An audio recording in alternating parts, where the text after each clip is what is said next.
Hello, everyone. Welcome to another review of The Bad Batch. Today, we're taking a look at Season 2, Episode 13, Pabu. This was...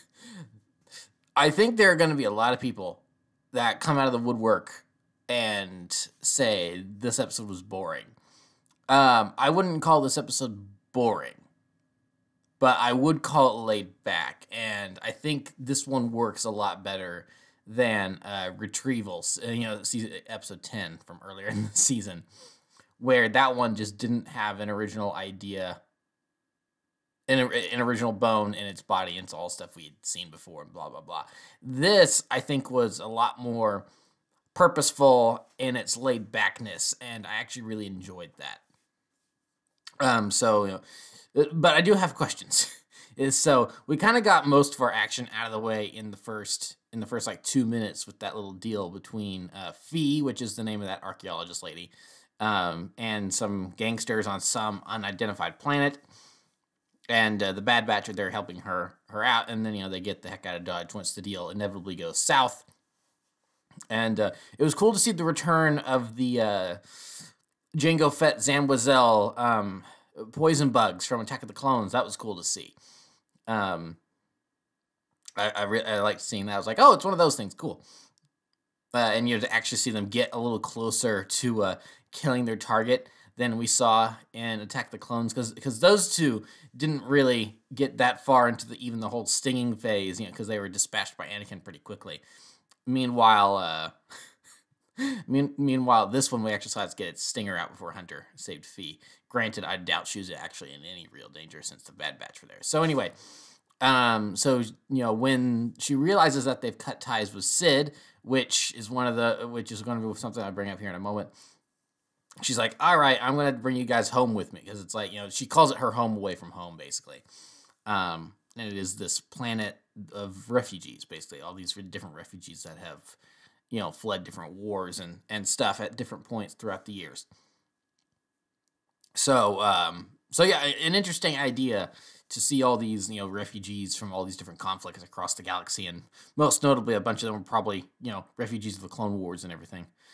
More recently, seeing them all on this one kind of tropical island paradise. That the place they moved to is probably way better than the places they were actually from.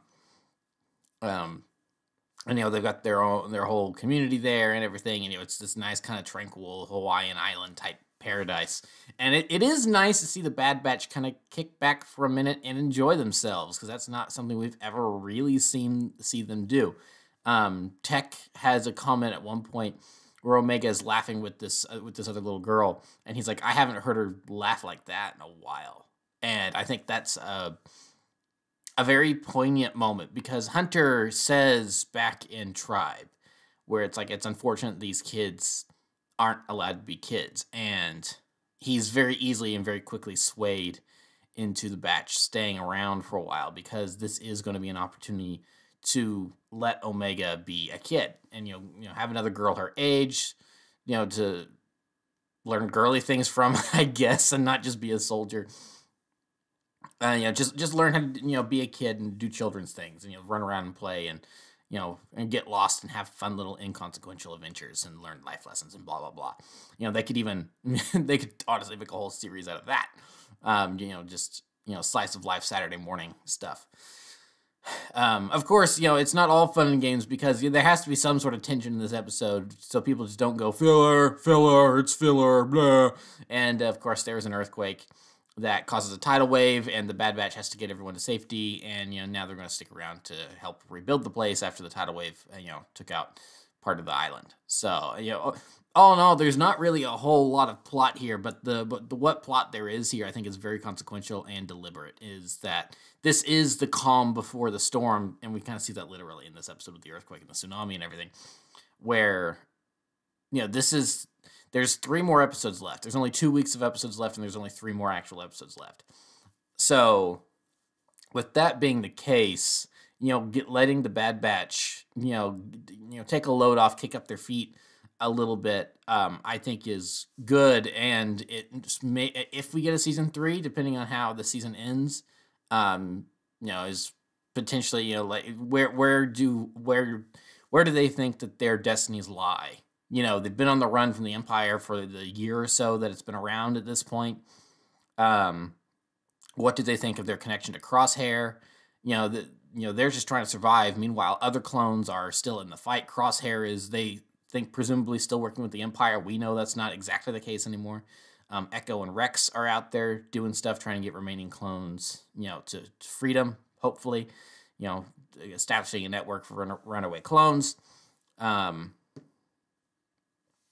So I think that in probably the next episode where there is, it's called Tipping Point, so that's obviously going to be consequential. Next episode, when there is this tipping point for them, I think that this is going to give them pause and make them say, do we want to live this always on the run life? Or is it time to actually settle down here on this tropical paradise? And I think it's probably going to be the idea of either they bring chaos everywhere they go with them being fugitives. It's like maybe the Empire shows up, because Hunter mentions that to the mayor. He's like, are you worried about the Empire showing up? And the guy's like, we'll manage if they do. But if the Empire shows up with Star Destroyers and V-Wings and starts trying to shoot up the place and causes the Bad Batch to flee, then there may be the decision of, we can't ever settle down somewhere. Unfortunately, we're always going to have to be on the run. And then, of course, where does that Brenton leave them with Sid? Is she going to be the one that tips off the Empire? Because now Scorch is hunting them, so Delta Squad may be involved somehow. And so where does that all tie in? How are things going to go with Sid? So this is definitely a good slice of life, calm before the storm episode before things probably get more serious again next week, and then we have our finale in 2 weeks. So I like this episode. It was good. There's several fun moments, like Wrecker sitting at the dinner table, and at one point he just groans and goes, "I'm full, and I'm never full." And then Tech just like, "I shall mark this down to chart the momentous occasion." It's like, because he's this great big burly guy, been engineered since birth to be this tank of a man, and the fact that he actually has managed to stuff, his metabolism has to be nuts. So the fact that he actually has stuffed himself and he is full, I mean, it's written off as a joke, but it probably is like the first time in a long, long time, if ever, Wrecker actually is full. And so it really is, if he were a case to be studied, as I'm sure Tech would probably think of Wrecker sometimes, it's like, oh yeah, no, this is actually this is actually a big moment where Wrecker is actually full. He wants to stop eating until dessert is served. But, that's another thing. So I really, really enjoyed that moment. That was fun. Sid's kind of garbled transmission.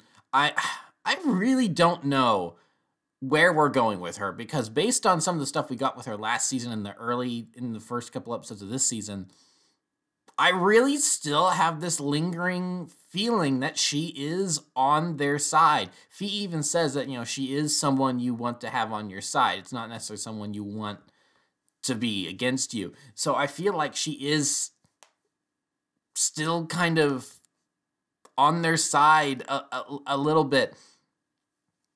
But the show is doing everything possible this season after episode 4, to really be driving home that idea of she can't be trusted. And I honestly don't know what to think anymore, because I could see them doing a bait and switch, and yeah, they've been building her up to be this turncoat villain, when, but we're not seeing her side of the story, where it's like maybe the Empire's already arrived on Ord Mantell, and she's actually trying, and, maybe that message was her actually trying to make sure they stay away.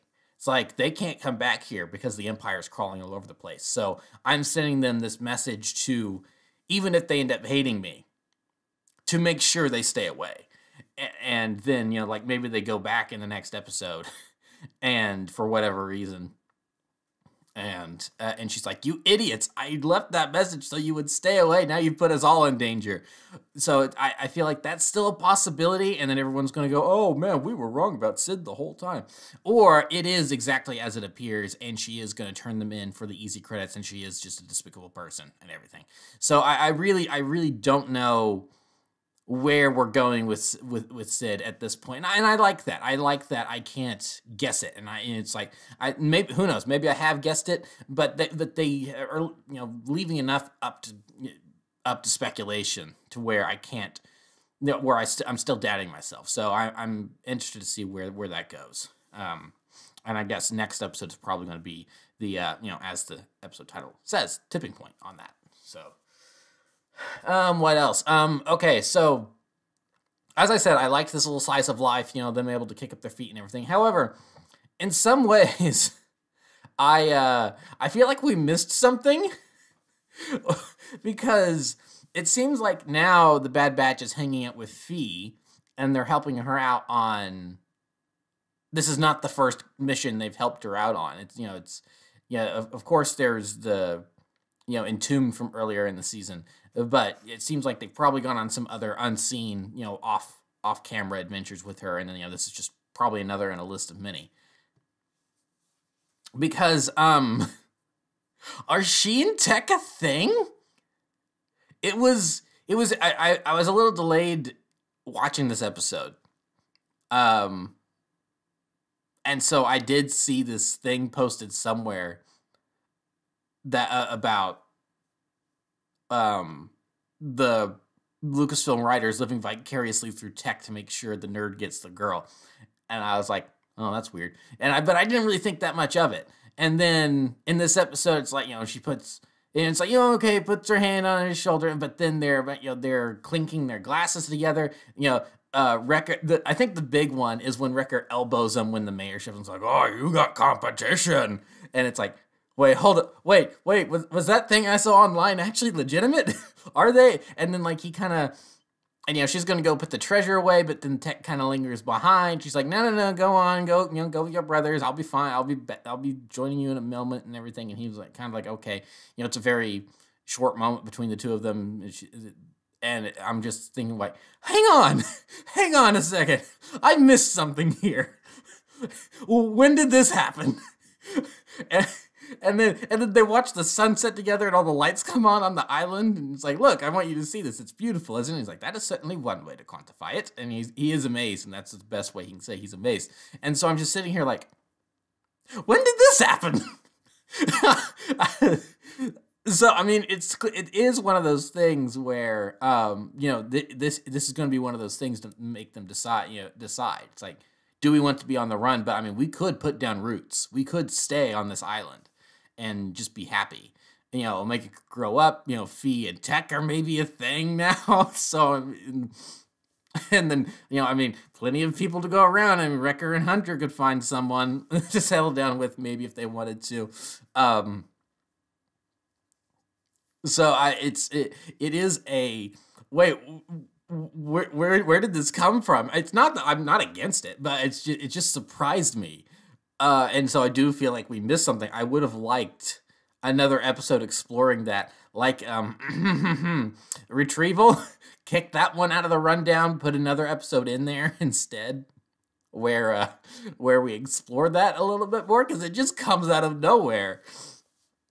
Because I didn't think there was any, unless I missed stuff, maybe I need to go back and rewatch it, but I didn't think there was anything between them in Entombed.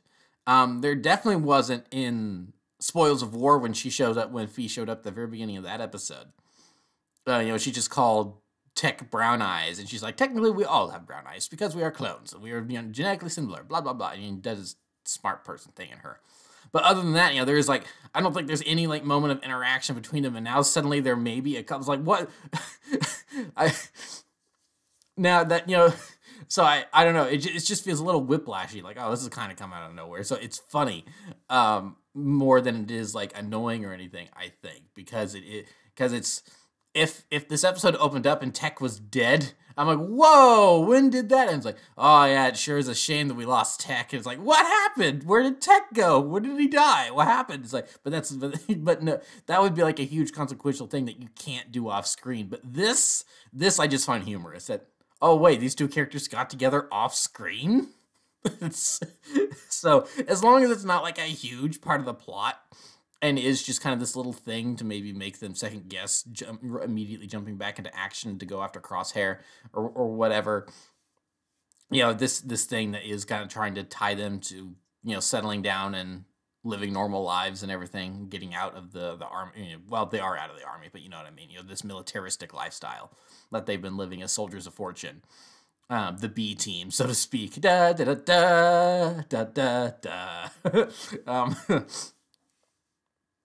no, if that's where they're going with this, then I think it's that they've done as much as they probably need to.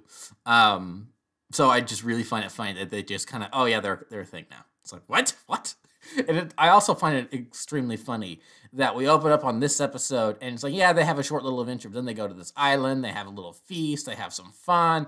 It's like, okay, there's a tidal wave, but no one was hurt. They've got now construction jobs or whatever. It's like, oh, it's this really nice time, kind of laid back. We're just gonna have a fun little 22-minute episode here. Meanwhile, last week, Crosshair is trudging through the snow, freezing to death, being shot at. Things are exploding. His loyalties are being tested. He's finally snapped and reached his breaking point. And anyone and everyone he's known has abandoned him. And now he realizes his superiors don't trust him. So he kills his commanding officer. And now he's captured by the Empire to be experimented on for who knows what reason. And then meanwhile, the Bad Batch are laid back having... it's like, oh, hey, this smoothie is really good, guys. Let's have more of this. It's like, hey, Omega, don't stay out too long and put on some sunscreen. It's just, I just find the how drastic their situations are so different between each other now. I find that just really, really funny.